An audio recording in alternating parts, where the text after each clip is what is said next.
Hello everyone. तो क्या हाल चाल हैं आप सभी के। उम्मीद करते हैं कि सब अच्छे से होंगे और आप लोग अपने एग्ज़ाम की तैयारी भी अच्छे से कर रहे होंगे।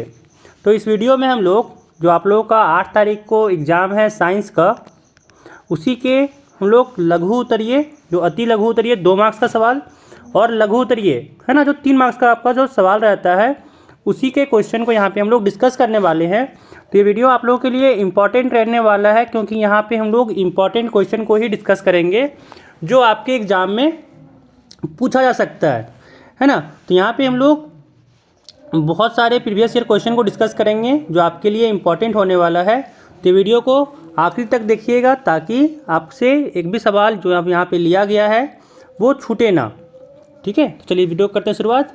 पहला सवाल देख सकते हैं कि यहाँ पे है कि प्रकाश का अपवर्तन किसे कहते हैं।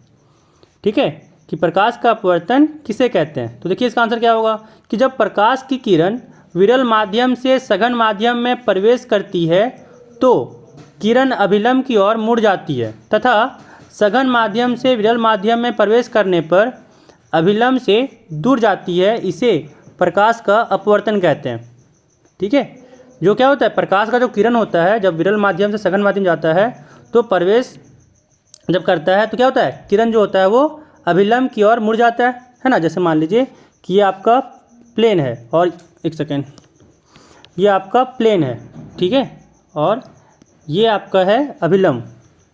मान लीजिए ये आपका अभिलंब है, ये आपका अभिलंब है, ठीक है। और अगर मान लीजिए कि कोई यहाँ से एक किरण आया तो ये हो जाता है, कभी आपका अभिलंब से दूर चल जाता है ना, और कभी आपका अभिलंब के पास आता है। तो इसी को कहते हैं प्रकाश का अपवर्तन। ठीक है, चलिए अगला सवाल देखते हैं। अगला सवाल देखते हैं। अब अगला कह रहा है कि निकट दृष्टि दोष क्या है, इसे कैसे दूर किया जाता है। ठीक है, तो यार कि निकट दृष्टि दोष पूछ रहा है सवाल, और एक और याद रखिएगा दूरदृष्टि दोष। ये दोनों सवाल आपके लिए इम्पॉर्टेंट है, इस साल पूछा जा सकता है। ठीक है, दोनों चीज़ याद रखिएगा। सवाल यहाँ पे है कि निकट दृष्टि दोष क्या है, इसे कैसे दूर किया जाता है। ठीक है, तो नेत्र का वह दोष जिसमें कुछ सामने रखी वस्तुएं स्पष्ट दिखती हैं किंतु दूर की वस्तुएं सुस्पष्ट नहीं दिखाई देती, है ना, इसको जो हम लोग दूर किया जाता है वो अवतल लेंस के बने चश्मे द्वारा इसे दूर किया जाता है। याद रखिएगा, निकट दृष्टि दोष में क्या होता है, निकट का दिखता है, दूर का नहीं दिखता है। बहुत कोई इसके नाम से फंसता है कि निकट दृष्टि दोष है, इसका मतलब निकट वाला नहीं दिखता होगा, दूर वाला दिखता होगा। बट यहाँ पे उल्टा होता है, याद रखिएगा। दूर दृष्टि दोष में क्या होता है, दूर का दिखता है, नज़दीक का नहीं दिखता। उल्टा वाला, नाम का उल्टा होता है कि निकट दृष्टि दोष में निकट का दिखता है, दूर का नहीं दिखता, और दूर दृष्टि दोष में दूर का दिखता है और निकट का नहीं दिखता। इसमें नाम में मत फंस जाइएगा। ठीक है, और इस यहाँ पे बोला जा रहा है कि इसे कैसे दूर किया जाता है। तो निकट दृष्टि दोष को हम लोग अवतल लेंस लगाते हैं, तो जिससे निकट दृष्टि दोष दूर होता है, और आपका अगर दूर दृष्टि दोष हो तो उसको हम लोग उत्तल लेंस से दूर करते हैं। ठीक है, चलिए अगला सवाल देखिए। अगला कह रहे हैं यहाँ पे कि रासायनिक समीकरणों को संतुलित करना क्यों आवश्यक है ना। जो आपके पास समीकरण होता है, रासायनिक समीकरण होता है, इसको संतुलित क्यों किया जाता है। तो देखिए, रासायनिक समीकरण को संतुलित करने की आवश्यकता है ताकि यह द्रव्यमान के संरक्षण के नियम का पालन करे। एक संतुलित रासायनिक समीकरण तब होता है जब अभिकारक में तत्वों के विभिन्न परमाणुओं की संख्या उत्पाद के बराबर होती है। जैसे यहाँ पे जो रिएक्शन होता है ना, जो एरोलाइन, इससे जो पहले इधर होता है, जितना आपका इधर जो भी आपका क्या कहते हैं तत्व है, जितना तत्व आपका इस लाइन के बाएं तरफ है, इस लाइन के दाएं तरफ भी उतना ही तत्व होना चाहिए। मतलब जो आपका अभिकारक के तरफ है उतना ही आपका उत्पाद के तरफ भी वो तत्व का मौजूदगी होना चाहिए। ठीक है, चलिए अगला सवाल कह रहा है कि आधुनिक आवर्त नियम को लिखिए। तो आधुनिक आवर्त नियम क्या है कि तत्वों के भौतिक एवं रासायनिक गुण उनके परमाणु क्रमांक के आवर्त फलन में होते हैं। ठीक है, चलिए अगला सवाल देखिए। कह रहे हैं यहाँ पे कि डीएनए प्रतिकृति का प्रजनन में क्या महत्व है। तो डीएनए प्रतिकृति जीवों के गुणों को अगली पीढ़ी तक लेकर चलती है। इससे प्राणी का अस्तित्व बना रहता है, परंतु विभिन्नता के कारण उसमें कुछ अंतर आ जाता है। डीएनए आनुवांशिक गुणों का संदेश वाहक है जो माता पिता से संतान को प्राप्त होता है। ठीक है, चलिए अगला सवाल देखिए। कह रहा है पारितंत्र में अपमार्जकों की क्या भूमिका है। तो अगला इसका सवाल आपका आंसर लिखना होगा कि अपमार्जकों को प्राकृतिक सफाई एजेंट होते हैं। ये जैव निम्नीकरणीय पदार्थों को सरल पदार्थों में तोड़ते हैं। इस प्रकार अपमार्जक वातावरण में संतुलन बनाने का कार्य करके पारितंत्र में एक महत्वपूर्ण भूमिका निभाते हैं। ठीक है, चलिए अगला सवाल देखिए। यहाँ पे कह रहा है कि भूमिगत जल के कोई 2 लाभ का उल्लेख कीजिए, है ना। तो क्या हो जाएगा आपका 2 लाभ देखिए, लिखा हुआ है कि भूमिगत जल फैलकर कुएं के जलस्तर को बनाए रखते हैं तथा खेती में नमी बनाए रखते हैं। ठीक है, जो भूमिगत जल होता है वो ज़मीन पर फैल के जो कुआं का स्तर बनाए रखता है। जैसे कुआं नहीं होता है, पानी निकालते रहते हैं, फिर भी देखते हैं कुआं का जो आपका बना हुआ रहता है जल स्तर वो ऊपर आते रहता है। तो कैसे आता है, वही भूमिगत जल का ही। साथ ही खेतों में जो बोला जा रहा है नमी बनाए रखता है। ठीक है, अब अगला सवाल देखिए। यहाँ सॉरी इसका अगला लाभ देखिए। कह रहा है भूमिगत जल मनुष्य तथा जानवरों द्वारा दूषित नहीं होते, है ना। जो भूमि के अंदर में जल है वो मनुष्य और जानवर कैसे दूषित कर सकता है, बाहर वाला दूषित कर सकता है लेकिन वो दूषित नहीं कर सकता। चलिए अगला सवाल देखिए। कह रहा है अवतल दर्पण तथा उत्तल दर्पण में अंतर लिखिए। ठीक है, तो क्या हो जाएगा, पहला कि प्रतिबिंब सीधा एवं उल्टा बनता है। ठीक है ना, अवतल दर्पण में पहला होगा कि प्रतिबिंब सीधा तथा उल्टा बनता है, लेकिन उत्तल दर्पण में क्या होता है, प्रतिबिंब सदैव सीधा बनता है। ठीक है, अगला सवाल देखिए। सीधे बनने वाले प्रतिबिंब आभासी एवं उल्टे बनने वाले प्रतिबिंब वास्तविक होते हैं। ठीक है, जो सीधा बनता है वो आभासी होता है, इमेजिनरी होता है, और जो उल्टा बनता है वो वास्तविक यानी रियल इमेज होता है। ठीक है, देखिए इसमें क्या हो जाएगा कि प्रतिबिंब आभासी बनता है। ठीक है, यानी आपका जो प्रतिबिंब है वो क्या बनता है, इमेजिनरी बनता है। अगला कह रहा है यहाँ पे हो जाएगा अवतल दर्पण में कि प्रतिबिंब का आकार वस्तु की स्थिति पर निर्भर करता है, कि वस्तु कहाँ पे रखा हुआ है, फोकस पे रखा हुआ है, फोकस और आपका 2F के बीच में रखा हुआ है, या 0 और O और F के बीच रखा हुआ है। तो उसके आधार पर आपका जो प्रतिबिंब का आकार होगा यानी इमेज का जो साइज होगा वो निर्भर करता है। इसका उत्तल दर्पण में क्या होगा कि प्रतिबिंब का आकार वस्तु से छोटा बनता है। इसमें उत्तल दर्पण में क्या होगा ना कि जो भी आपका बनेगा प्रतिबिंब वो जो आपका वस्तु का आकार है उससे हमेशा छोटा ही बनता है। ठीक है, तो ये आपके 3 यहाँ पे अंतर रहे। अगला सवाल देखिए। कह रहा है सूर्योदय एवं सूर्यास्त के समय सूर्य रक्ताभ क्यों प्रतीत होता है। इस क्वेश्चन में स्टार लगा लीजिए क्योंकि ये सवाल बहुत हाईलाइटेड है, ये सवाल पूछा जा सकता है। ठीक है, ये सवाल जो आपका है ये पूछा जा सकता है। देखिए इसका आंसर क्या लिखिएगा कि सूर्योदय एवं सूर्यास्त के समय सूर्य का प्रकाश पृथ्वी के वायुमंडल में अधिक दूरी तय करती है, जिसके कारण सूर्य के प्रकाश का प्रकिरण हो जाता है। ठीक है, क्योंकि लाल रंग का प्रकिरण बहुत कम होता है तथा सबसे कम तरंग दैर्घ्य वाले नीले रंग का प्रकिरण अत्यधिक होता है। अधिक तरंग दैर्घ्य वाले लाल रंग का प्रकिरण बहुत कम होता है, जिससे आँख तक केवल लाल रंग पहुँचता है। अतः सूर्योदय एवं सूर्यास्त के समय सूर्य रक्ताभ प्रतीत होता है। ठीक है, चलिए अगला सवाल देखिए। अगला सवाल यहाँ पे कह रहा है हम लोग से, एक सेकेंड, हाँ, कि निम्न समीकरणों को संतुलित कर लिखिए। ठीक है, यहाँ पे जो समीकरण लिखा हुआ है कि H2Cl2 ये बन रहा है HCl, तो क्या इसको संतुलित करना है। तो पहला क्या करते हैं। ठीक है, यहाँ पे पहला नंबर यहाँ पे हम लोग का है H2, एक सेकेंड इसको थोड़ा सा दूर लिखते हैं ताकि संतुलित कर सकें अच्छे से। यहाँ पे है H2, यहाँ पे है Cl2। ठीक है, और इधर बन रहा है हम लोग का HCl। अगर देखें यहाँ पे तो यहाँ पे 2 हाइड्रोजन है, 2 क्लोरीन है, तो अगर यहाँ पे मिला 2 इधर लिखते हैं तो नहीं लग रहा है कि ये आपका संतुलित हो गया। देखिए 2 हाइड्रोजन 2 क्लोरीन, इधर भी 2 हाइड्रोजन इधर भी 2 क्लोरीन हो गया, संतुलित हो गया। चलिए दूसरा देखिए। दूसरा यहाँ पे है Na, फिर प्लस यहाँ पे है H2O। ठीक है, ये बन रहा है NaOH प्लस Cl2 फिर प्लस H2O। ठीक है, तो देखिए सोडियम एक है तो सोडियम तो ऐसे ही यहाँ पे बैलेंस दिख रहा है आपको, जो यहाँ पे Na सोडियम है, सोडियम यहाँ पे बैलेंस दिख रहा है, तो इसके साथ कुछ छेड़छाड़ अभी फिलहाल के लिए तो नहीं करेंगे। आगे देखते हैं कि क्या क्या चाहिए। यहाँ पे H2,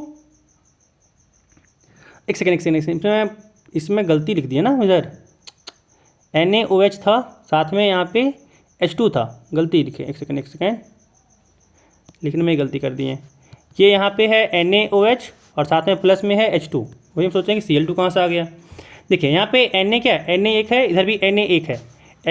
जो हाइड्रोजन है बाएं तरफ वो 2 है, बट दाएं तरफ हाइड्रोजन देखें तो 3 है, और बाएं तरफ देखें तो ऑक्सीजन 1 है और दाएं तरफ ऑक्सीजन 1 है। ठीक है, तो पहले हाइड्रोजन को बैलेंस कर लेते हैं। यहाँ पे देखा जाए तो यहाँ पे हम लोग देख रहे हैं कि 2 हाइड्रोजन यहाँ पे है, 2 हाइड्रोजन यहाँ पे, बट यहाँ पे 1 हाइड्रोजन और है, 3 है। तो अगर यहाँ पे हम लोग 2 लगा दें तो 4 हो जाएगा। यहाँ पे अगर हम लोग 2 लगा दें तो यहाँ पे क्या हो गया, हाइड्रोजन 4 हो गया, है ना। और यहाँ पे अभी फ़िलहाल के लिए 2 है, तो यहाँ पे 2 लगा दें तो 4 हो गया हाइड्रोजन। ऑक्सीजन 2 था तो यहाँ पे भी ऑक्सीजन 2 है, ये ऑक्सीजन और हाइड्रोजन बैलेंस हो गया। अब सोडियम की बात करें तो सोडियम दाएं तरफ 2 है बट इधर 1 है, तो यहाँ पे 2 दे देते हैं। अब देखिए ये बैलेंस हो गया, 2 सोडियम बाएं तरफ भी 2 सोडियम, बाएं तरफ 4 हाइड्रोजन, तो दाएं तरफ भी 2 हाइड्रोजन यहाँ पे और 2 हाइड्रोजन यहाँ पे, 4 हाइड्रोजन, और बाएं तरफ 2 ऑक्सीजन है तो दाएं तरफ भी 2 ऑक्सीजन है।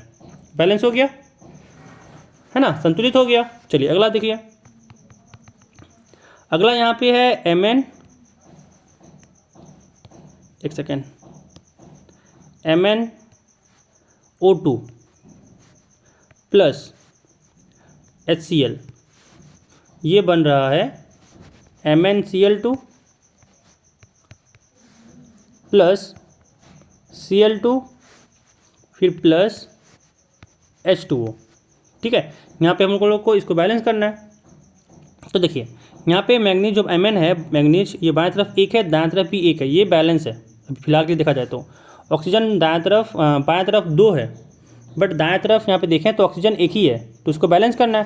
तो क्या करते हैं, यहाँ पे 2 से मल्टीप्लाई कर देते हैं। अब देखिए ऑक्सीजन बैलेंस हो गया, ऑक्सीजन जो है यहाँ पे बैलेंस हो गया।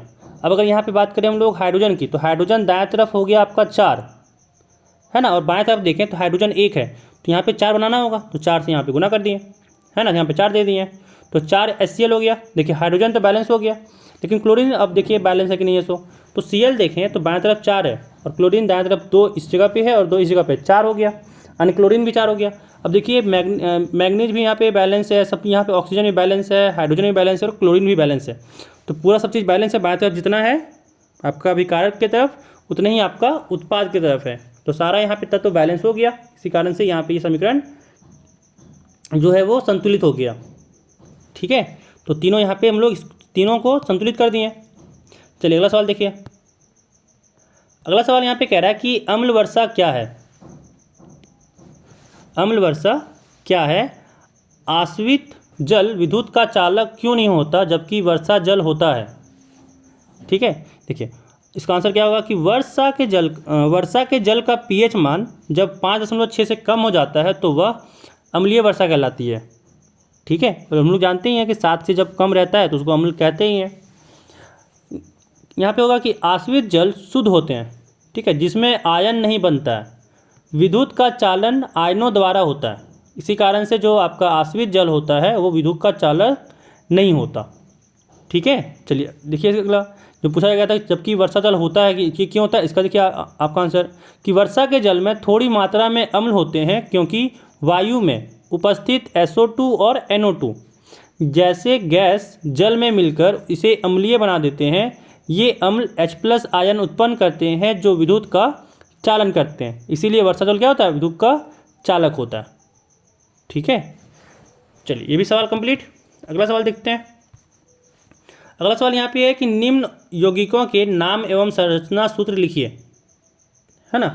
तो यहाँ पे इसको लिखते हैं। देखिए पहला यहाँ पे कह रहा है कि एथेन से व्युत्पन्न एक एल्डिहाइड, तो यहाँ पे जो बनेगा पहला का, एक सेकेंड, ये जो पहला का बनेगा ये बनेगा आपका एथेनल। ठीक है, इसका आपका रासायनिक सूत्र क्या होगा, तो इसका रासायनिक सूत्र होता है CH3CHO। ठीक है, और इसका अगर हम लोग संरचना करें, देखिए ये आपका हो गया संरचना सूत्र, ठीक है ना, और ये हो गया यौगिक का नाम।